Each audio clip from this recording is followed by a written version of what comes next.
the horror corner.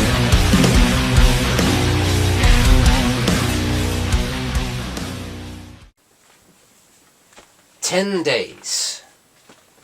If I've succeeded this time, then every sacrifice will have been worthwhile. Good evening, folks, and welcome to the Horror Corner. I'm your host, Sean Patrick Gersh, and this week we're doing another movie review. This is Frankenstein and the Monster from Hell. Released in 1974, directed by the late great Terence Fisher. In what would be his final film.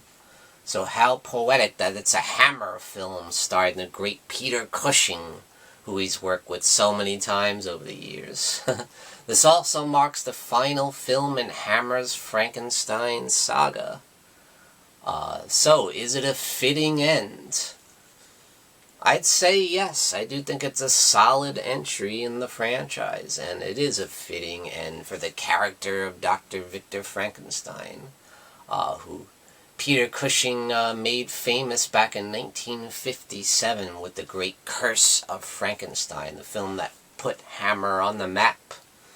And of course, the one thing that separates the Hammer Frankenstein series from all the other iterations of Frankenstein, like the Universal films, is the fact that this series has always focused on the character of Dr. Victor Frankenstein.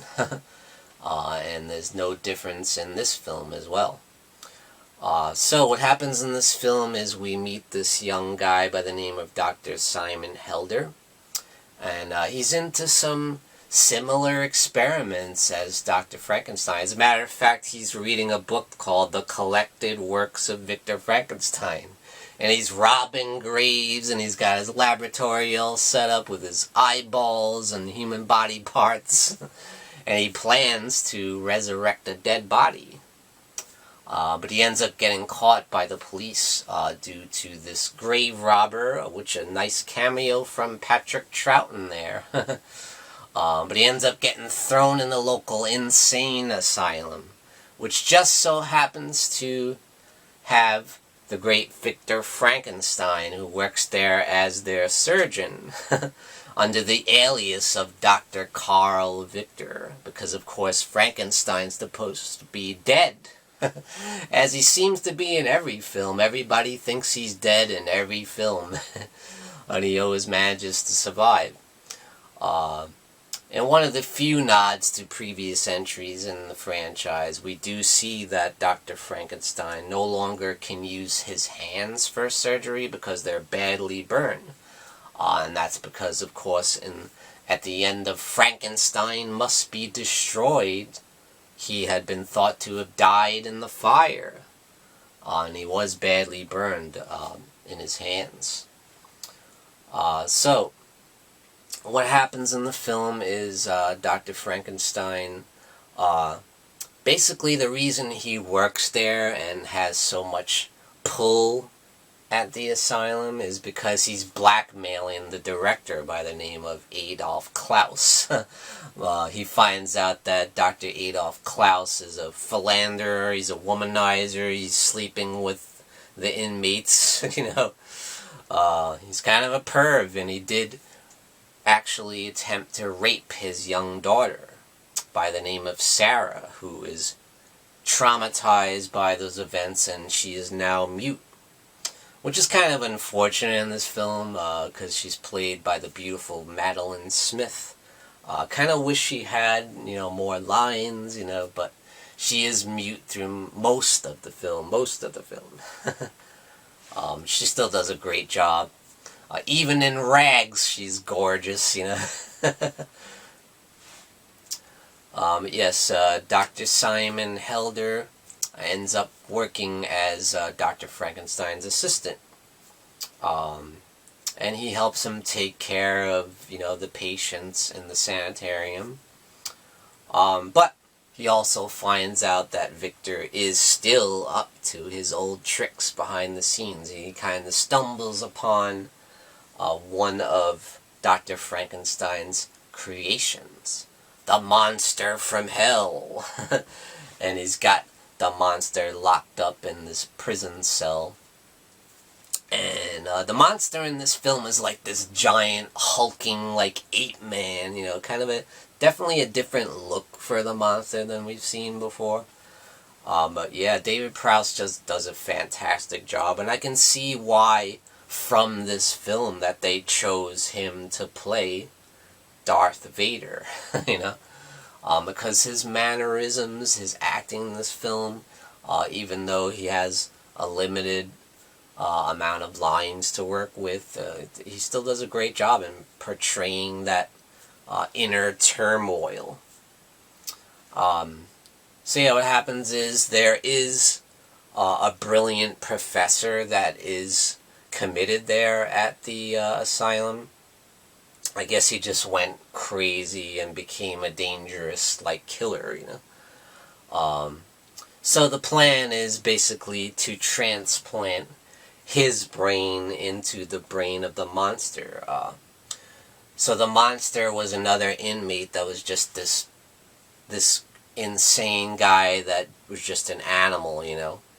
And he ended up killing himself by throwing himself off the balcony, you know, and crashing to his death. But of course, Victor at one point says, when Dr. Simon questions him about it, you know, oh, maybe he could be of some use to us. And Dr. Frankenstein says, oh, let him rest in peace. I'm like, that is the most disingenuous statement I've ever heard, because you know damn well he's not gonna let him rest in peace. So yeah, they do go through with the experiment and the surgery, and what happens is, since Frankenstein can't use his own hands, he enlists Dr. Simon to help him with that part of things, with the surgery, because he is a surgeon. So, you know, he guides him through it, and the surgery is a success. And when that happens, Dr. Frankenstein is like, wow, I've finally done it. I've finally created the perfect monster with the brain of a genius. I've created a human being. So yeah. So he gets excited, you know. But of course, what happens is the monster does not react quite well, you know. He loses it. He goes nuts when he finds out that he's in this body of this hulking, hairy, ugly, disgusting beast, you know. He's not happy about it. So he kind of rejects the brain. He doesn't adapt to the brain he was given. So yeah. Victor's hopes of this brilliant mind, you know, in this body, this extremely strong body, does not work out the way he hoped, because this is a horror film after all, is it not? If it worked, we wouldn't have a movie, would we? I don't think a guy as evil as Frankenstein is going to succeed, you know, because good always triumphs over evil in the end, you know, it has to. And this film is no different. So yeah, the monster goes nuts and attacks them and destroys the place and breaks out of the place, and, you know, tries to kill Dr. Frankenstein as well. And yeah, it has a huge, insane climax. One thing is, before the professor supposedly hung himself, you know. Do you believe that he hung himself? Because I don't. He kind of had an affection for Sarah. He called her the angel, you know, while he would play the violin for her and stuff, you know. So that carries over into the monster. The monster remembers that, and he does connect with her. It's almost like there's almost kind of a Beauty and the Beast thing kind of going on between them. You know, she does react to him, and she does care for him. To the point of when, at one point, Dr. Simon Helder tries to kill the monster to kind of take him out of his misery. And, you know, Madeline Smith as Sarah, you know, finally finds her voice and screams out, "No, no!" You know? It's like, oh, she can talk, huh? and she gets her voice back because she's traumatized once again into speaking now. So yeah, towards the end we do finally get to see her speak, which is great, because I love her voice. She's a great actress, and she does a fantastic job in the film as Dr. Frankenstein's assistant, who helps him with the experiment as well. She basically acts as a surgeon because Frankenstein can't use his hands, So yeah, I definitely think this is a solid entry in the franchise and a fitting end for the Hammer Frankenstein series. So it is a good swan song for Peter Cushing in the role. So I definitely think it's worth checking out. The one thing I would say, the one big negative that most people say is the monster. The look of the monster is kind of, not quite there. It seems like it's not quite complete. It's just kind of weird. When the monster tries to talk, he can't really move his lips because of the makeup is not quite there. They could have did a lot better job on that part of it. It's just such a weird look for the monster. I'd say it's definitely different, but I think it kind of hinders the film a little bit. They could have done a lot better with the makeup effects on the monster. So that's the one complaint I have about this film. And, Peter Cushing's wig is kind of rough looking, but an awesome performance once again, as always, because as we know, the great Peter Cushing is always 110% committed to every role he plays. And it could be the worst, biggest pile of crap and he's still 100% on.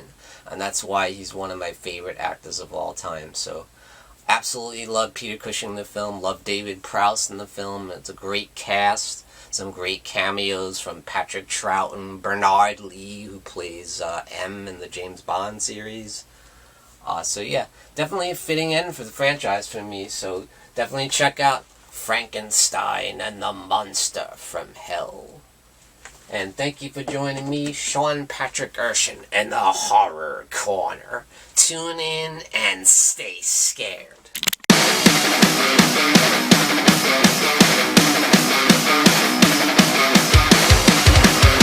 Good evening, folks, and we got some brand new merchandise for you over at www.thehorrorcona.com, and that's CONA.com. Representing the Horror Corner. Great new design. We got the Morbid Hour live stream there, you got the Horror Hangout live stream there, and you got my nemesis, the Dark Fate. So grab your t-shirt over at www.thehorrorcona.com. And we also got this beautiful new mug. Look at that. Very, very cool. Thought that came out really nice. So grab your merchandise today over at www.thehorrorcona.com. Folks, don't forget to grab your Sean Patrick Urshan gear and represent the Horror Corner. Also, check out these awesome mugs we have. Perfect for your coffee.